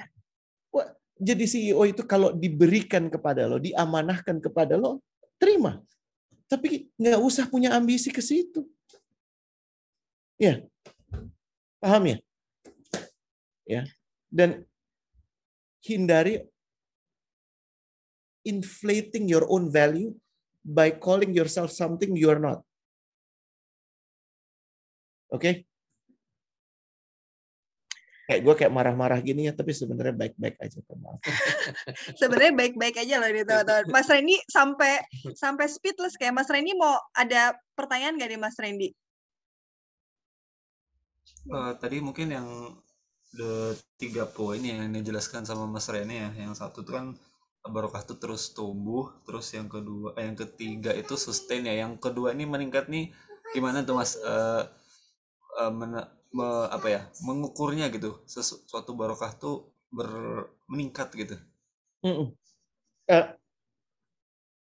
Esensi barokah meningkat itu artinya kebaikannya meningkat dan kebaikannya dirasakan oleh lebih banyak orang. Ya, jadi tidak ada, kalau uang itu kita kasih ke satu orang, maka uang itu akan habis dan belum tentu meningkat. Tapi kalau ilmu, ya apabila dilandasi keikhlasan, dahsyat banget. Randy tentu kenal cerita Ustadz Numan, bagaimana beliau mengawali Bayyinah. Bayyinah itu dari komputer beliau. Ya, saat dia menjadi murid kelas Arab gratisan di sebuah masjid di New York. Dan kenapa dia melakukan itu? Karena dia terpanggil. Dan dia melakukan itu ikhlas untuk Allah semata. Dari tadinya 10 orang, ya di awal bulan Ramadan, keesokan harinya 7, keesokan harinya 5, keesokan harinya 3.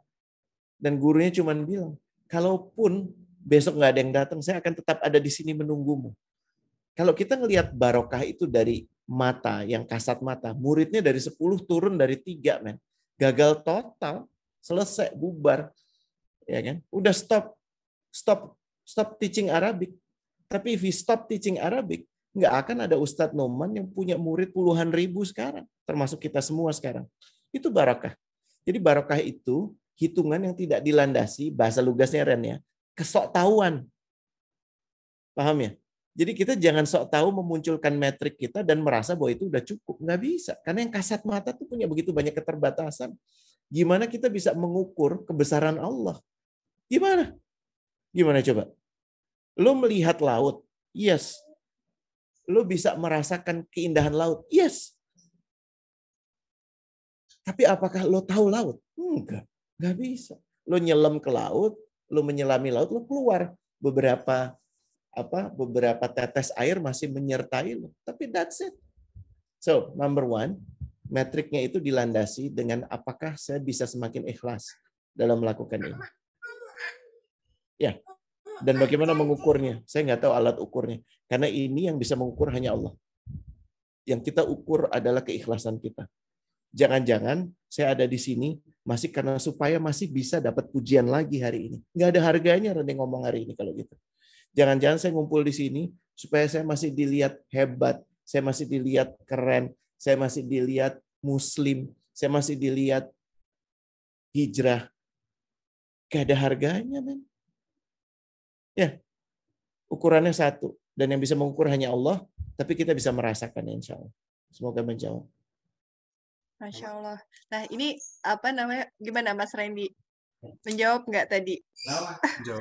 Menjawab Mbak Nita. Mungkin kalau ada lagi yang bertanya. Ada. Nah ini menarik banget tadi Mas Rene bilang soal keikhlasan ya Mas Rene. Kemudian di chat ada yang bertanya dari Mbak, aku lupa tadi namanya, Mbak Hani. Terus Mas Rene, kenapa motivator itu sepertinya tidak pernah stres dan gagal? Kemudian makna zuhud itu seperti apa sih Mas Rene? Ini mungkin erat juga kaitannya sama ikhlas ya. Karena tadi aku pas ngomongin ikhlas rasanya pengen aku langsung live dari Zoom aja nih. Takut gak ikhlas ya. Pengen langsung live Zoom aja nih. Berat ya jaga keikhlasan ya Ninta. Makanya cuma satu yang bisa nolong kita. Rumus keikhlasan itu kalau kita udah melakukan, udah lupakan aja. Ya, that's it. Just say it. Ya, makanya kadang-kadang suka serampangan ngomongnya, mudah-mudahan itu cara untuk bisa lebih ikhlas. Nggak ada yang namanya motivator ya kawan-kawannya. Itu cuman julukan yang ditemukan agar punya selling point.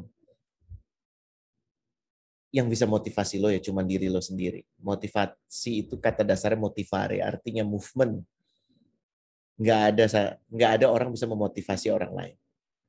Seluruh dunia ingin lo terpuruk, tapi lo merasa baik-baik aja, lo baik-baik aja kok.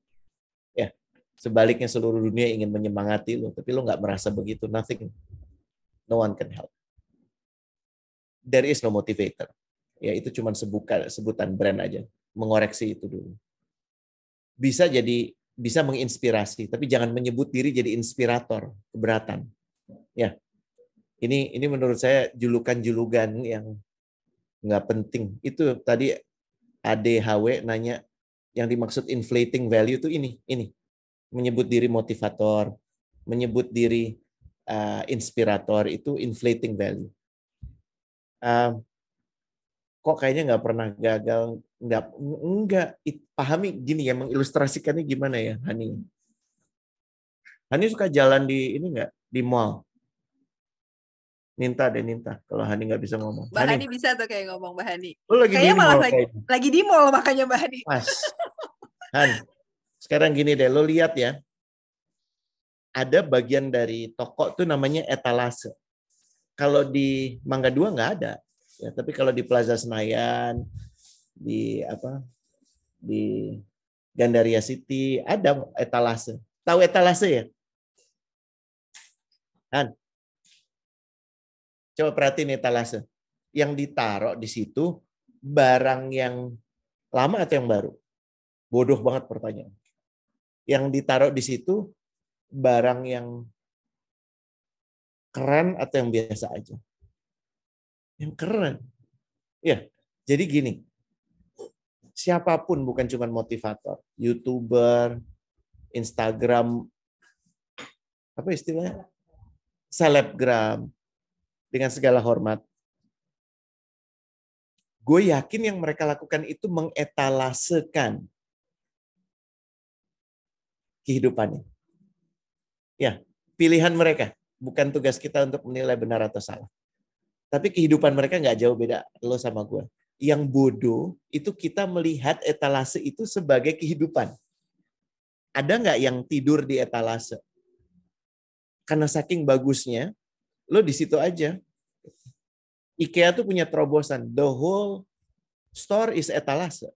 Tapi kecuali kondisi darurat, banjir parah, atau kalau di Swedia tuh blizzard, lo nggak boleh tidur-tiduran di situ. Lo boleh tidur di situ, merasakan. Tapi lo nggak boleh hidup di situ. Ya, jadi kenapa mereka tampak nggak pernah stres? Karena yang ditampakkan adalah ketidakstresan mereka. Ya, tapi pernah nggak mereka stres? Insya Allah 99,9% pasti pernah. Ya, pernah nggak mereka gagal? Menurut saya orang yang paling sukses itu yang paling banyak gagalnya. Ya, semoga menjawab ya. Jadi jangan terpukau sama yang namanya apa tadi? Motivator. Etalase. Ya. Dan zuhud itu kalau dipahami apakah artinya lu tinggal aja di gua deh Hani gitu ya, karena nggak ada mall kan di situ. No. Zuhud itu artinya melihat dunia sebagai dunia. Dunia artinya apa, Han? Teman-teman, dunia artinya apa bahasa Arabnya? Terima kasih Fadil. Sementara. Ya, kalau lu ngelihat yang sementara adalah sebuah yang tetap, yang bodoh siapa? Maaf ya, bahasa gue ya. Lu mengedepankan, lu mementingkan dunia, padahal lu udah ngerti. Allah udah memberikan clue di kata kenapa Allah memilih bahasa Arab. Karena kaya sekali bahasa itu. Artinya, lu mementingkan yang sementara. Aneh kan? Aneh nggak? Rendah. Terima kasih ya Hayat. Dah, semoga menjawab. Masya Allah. Jangan nanya lagi, pusing. Mbak Hani lagi bertanya ya. Maaf, aku tidak mendengar suaranya Mbak Hani. Sinyalnya kayak buruk. Oke, sinyal jelek ya. Mas Di Rene. teks aja. Oke, ini Mas Rene tadi tuh. Ya, Mbak Hani sepertinya sinyalnya jelek. Nanti insya Allah kita lanjutkan ke pertanyaan berikutnya, Mbak Hani. Ini karena kaitannya dengan ambisi. Tadi kan banyak yang belum mencapai tujuan yang diinginkan, Mas Rene. Tapi ada juga yang tanya nih, Mas Rene. Saya sudah di Slido, kebetulan pertanyaannya, saya sudah di puncak karir, tapi merasa kesepian. Dan bagaimana pertanyaannya justru yang ini sudah sampai di puncak karir, tapi merasa kesepian. Nah, mungkin apa, Mas Rene? Apakah ada kaitannya dengan keberkahankah soal ini? Aku punya buku baru saya tulis ulang. Insya Allah 5 saya alokasikan hari ini. Namanya Your Job is Not Your Career. Nggak ada namanya puncak karir. Kesel ya. Your job is not your career. Yang ada mungkin puncak pekerjaan. Ini pekerjaan tertinggi yang saya pernah dapatkan. Tertinggi juga relatif. Lo jadi direktur utama di perusahaan tambang batu bara, ya, yang mengeksploitasi nature, dibandingkan dengan lo jadi CEO di perusahaan bentukan lo sendiri, namanya PT Bahagia Selalu, ya kan, Asri Sejati Selamanya, juga beda. gitu. Jadi nggak ada yang namanya puncak karir. Yang ada adalah pekerjaan yang dinilai paling tinggi, tapi itu pun cuma sementara. Ya, jadi pekerjaan itu cuma alat. Kalau kemudian lo merasa alat itu penting banget, ya aneh. Karena seharusnya yang penting itu lo mau gunakan alat itu buat apa? Ya kayak lo tuh orang yang mengatakan kerjaan saya itu pentingnya luar biasa, ya fine, tapi buat apa? Pahami? Dan konteks itu mesti dipahami. I don't believe in puncak karir. Nggak ada namanya puncak karir. Ya kata siapa kalau habis ini lo selesai atau malah mau dinaikkan lagi. Jadi ada puncak yang lain. No, it's not about that.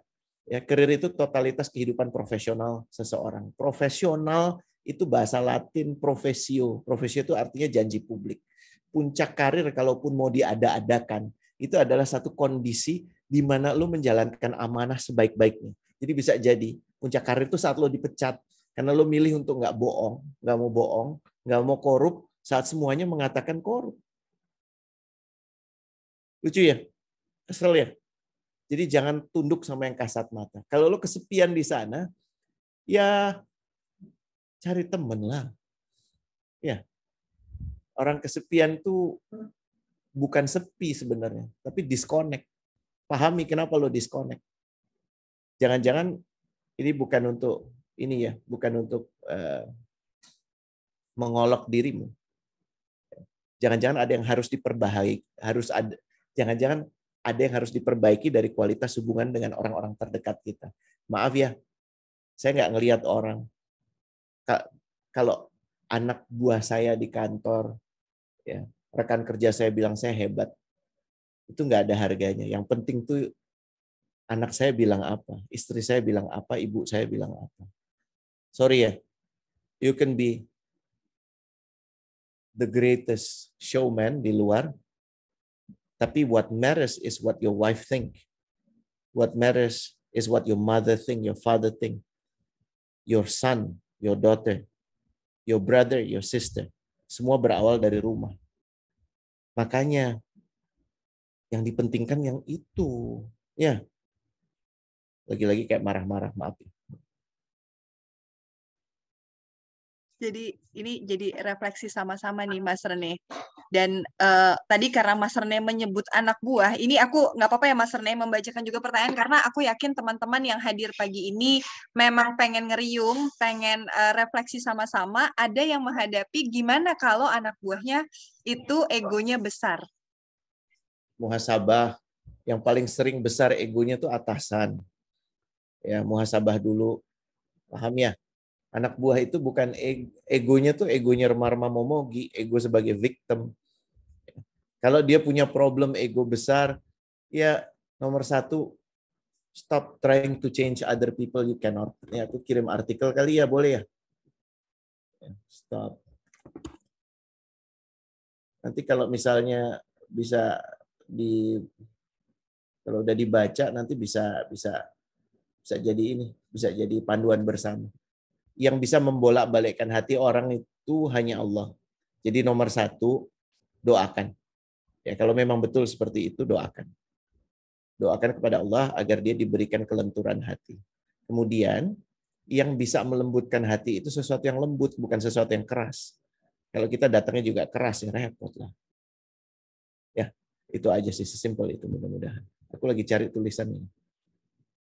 Ya, dan tadi yang Mas Rene bilang, alhamdulillah hari ini Mas Rene juga berbagi keberkahannya nih, insya Allah untuk nanti teman-teman yang tadi pertanyaannya sudah saya bacakan akan mendapatkan buku Mas Rene yang tadi ditulis ulang, Your Job is Not Your Career. Ada 5 buku dan juga ada 5 saldo hijrah buat teman-teman yang bertanya hari ini dan juga insya Allah semoga bisa meneruskan ya apa yang kita bahas hari ini. Nih Mas Rene mengirimkan di chat buat teman-teman.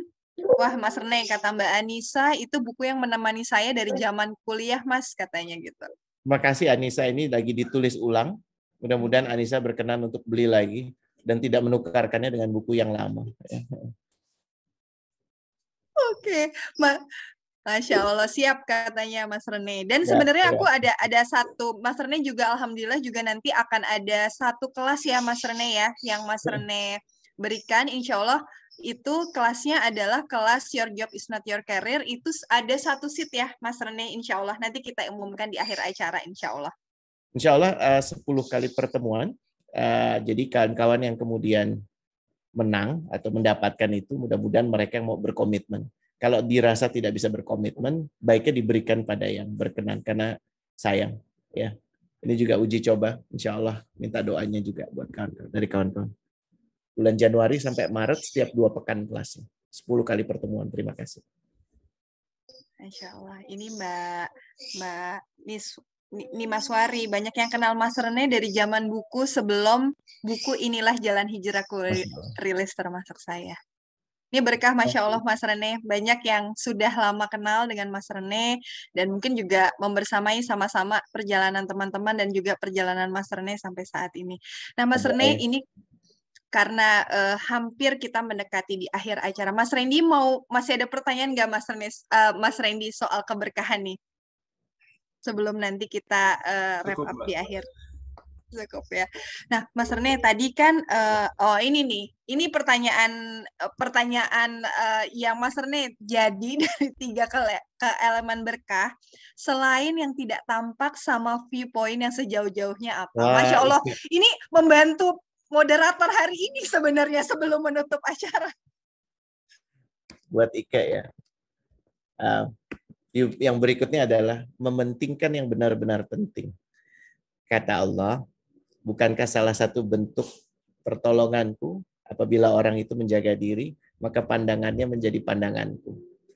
Pendengarannya menjadi pendengaranku. Ya. So what does that mean? Ya, bersihkan diri kita sehingga kemudian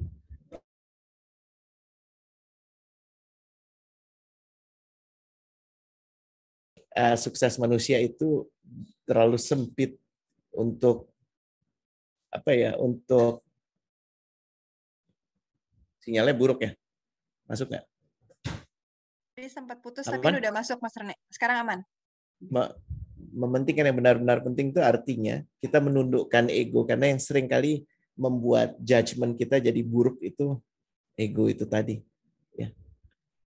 Jadi bersihkan diri kita, senantiasa bersihkan diri kita, sibuk dengan diri sendiri, bukan dengan berusaha membenahi orang lain. Insya Allah barakah akan datang. Masya Allah. Masya Allah. Ini mungkin aku sebenarnya ingin Mas Rene yang menutup sesi hari ini, tapi boleh ya Mas Rene aku izin wrap up sedikit beberapa bahasan kita tadi soal keberkahan. Tadi ada 3 hal dan 3B, bertambah, bertumbuh, dan juga bertahan. Kemudian ada 3 elemen barakah, yaitu sesuatu yang tidak tampak, kemudian view sepanjang-panjangnya, dan mementingkan yang benar-benar penting yang barusan Mas Rene tadi jelaskan. Lalu kemudian ada juga yang kita harus hindari tadi, 3 jalan menuju keburukan diri, mengajak pada kekikiran, mengikuti hawa nafsu, dan juga mengagungkan pendapat sendiri. Dan tadi yang sangat aku highlight nih kaitannya juga dengan tema hari ini, dan mungkin di sini teman-teman ada yang memiliki rencana di tahun depan, ada yang mungkin baik itu personal, profesional, adalah tadi bahwa nggak apa-apa sebenarnya kita punya goal, tapi bagaimana supaya berkah adalah melihat pilihan-pilihan kita dalam mencapai goal tersebut untuk mencapai ultimate goal, dan tentunya tidak apa-apa juga sebenarnya tadi tujuan tadi menjadi modal untuk kita mendapatkan ultimate goal yang sebenarnya. Silakan Mas Rene mungkin menambahkan lagi sebagai penutup ke teman-teman yang alhamdulillah hari ini Allah pertemukan di majelis yang Masya Allah dari teman-teman NAK Indonesia, yang ini kemarin Mas Rene mungkin sedikit bocoran awal ngobrol sama teman-teman NAK Indonesia, pengen banget nih Mbak Ninta akhir tahun silaturahmi dan kumpul lagi dengan teman-teman NAK Indonesia, refleksi bersama. Alhamdulillah hari ini juga barengan hijrah kita bisa silaturahmi di acara hari ini. Silakan Mas Rene. Saya nanti sinyalnya lagi buruk, jadi kalau bisa saya akan kirim beberapa tulisan. Kawan-kawan, tidak ada kebetulan kita dikumpulkan di sini. Esensi menjadi Muslim, menjadi muridnya Ustadz Numan Ali Khan, ya, adalah menjadi Muslim yang lebih baik. Dan esensinya adalah menyebar kedamaian. Ya.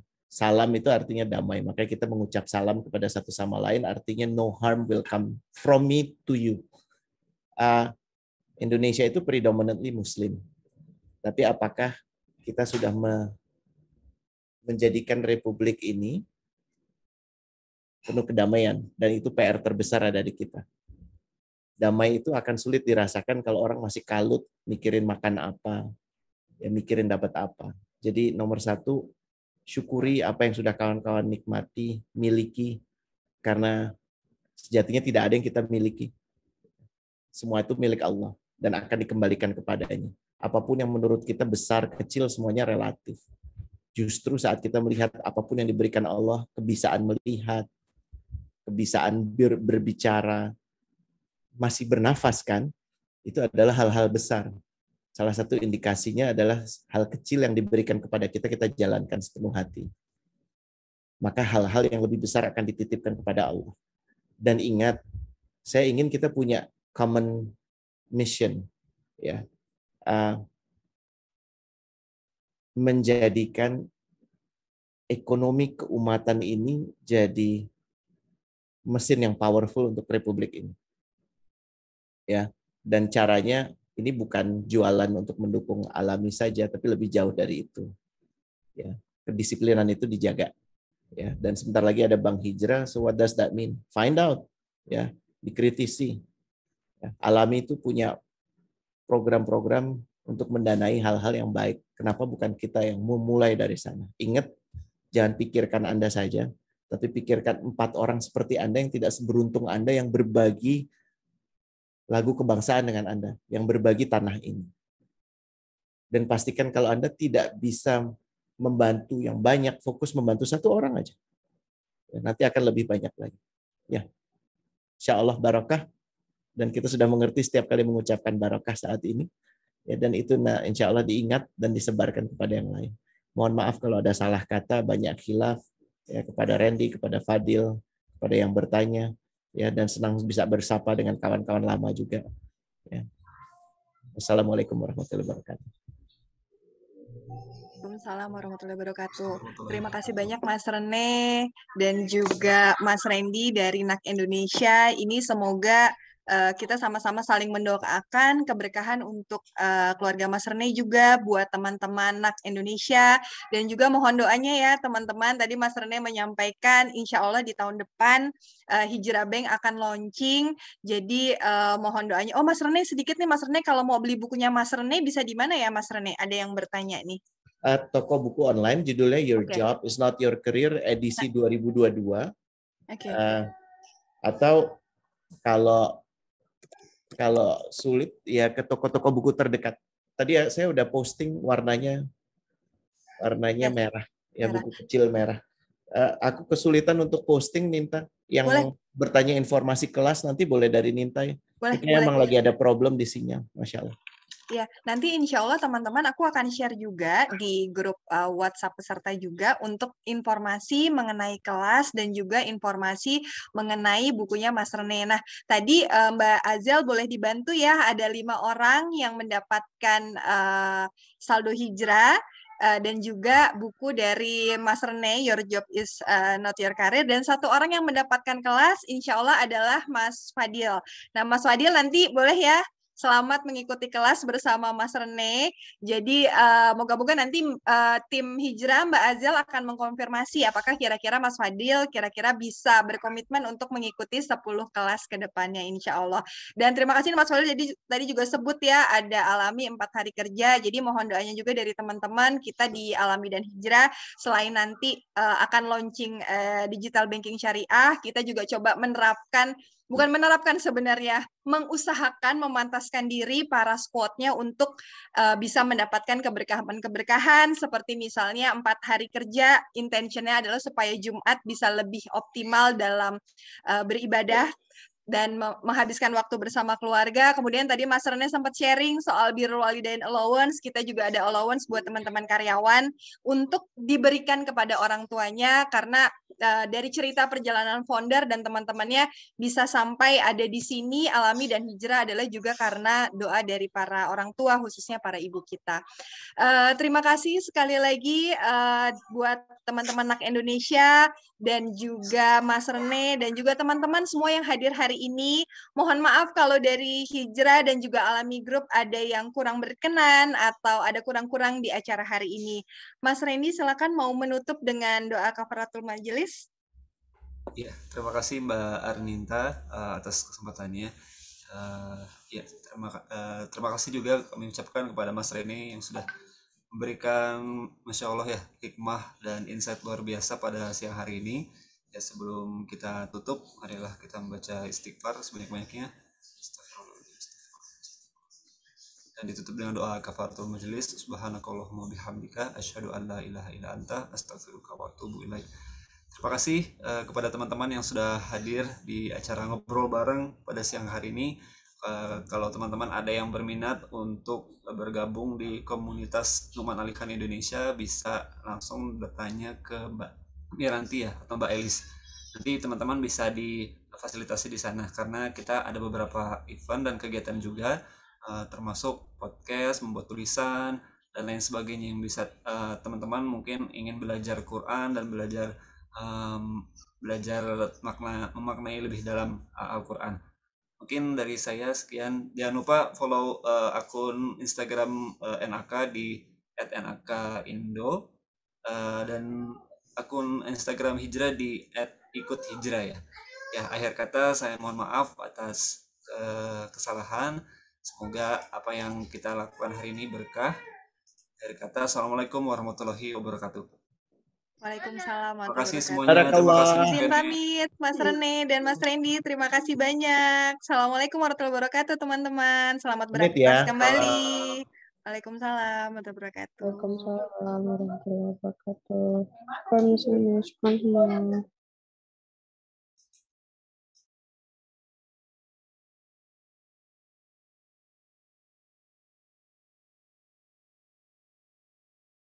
Baik, hati dan pikiran kita malah dibuat jungkir balik. Ketika menginginkan ibadah dan finansial bisa selaras, mereka bilang gak akan bisa pas.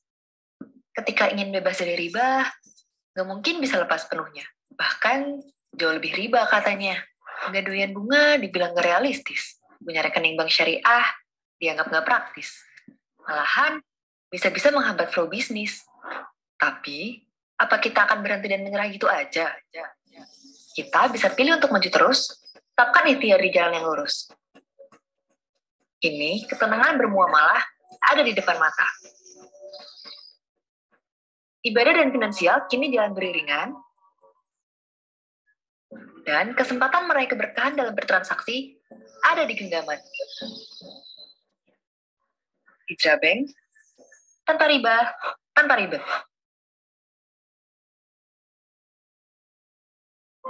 Ketika kita ingin yang terbaik, hati dan pikiran kita malah dibuat jungkir balik.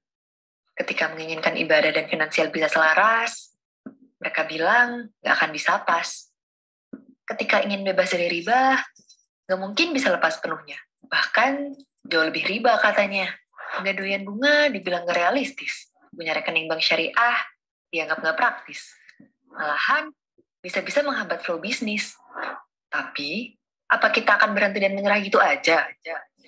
Kita bisa pilih untuk maju terus, tetapkan ikhtiar di jalan yang lurus. Kini, ketenangan bermuamalah ada di depan mata. Ibadah dan finansial kini jalan beriringan, dan kesempatan meraih keberkahan dalam bertransaksi ada di genggaman. Hijrah Bank, tanpa riba, tanpa ribet.